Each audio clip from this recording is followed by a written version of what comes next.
নামাজ না পড়তে না পড়তে যদি একদিন এমন হয়ে যায় যে নামাজ না পড়লে আর খারাপ লাগে না, তাহলে বুঝবা তুমি বাতি নিভে গেছে।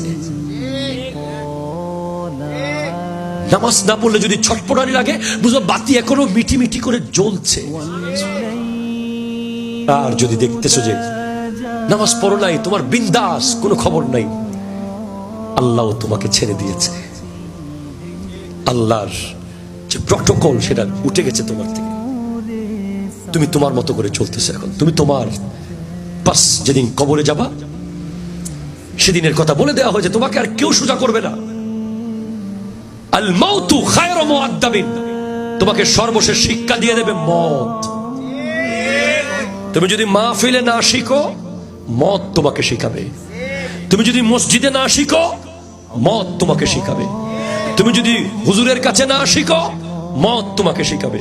তুমি যদি বাবা মায়ের কাছে এসে না শিখো, মত তোমাকে শিখিয়ে দেবে। তোমাকে আদব শেখানো হবে, তবে সেটা যদি মৃত্যুর আগে শিখে ফেলো, মত তোমাকে আর শেখাবে না, সে তোমাকে সালাম দেবে।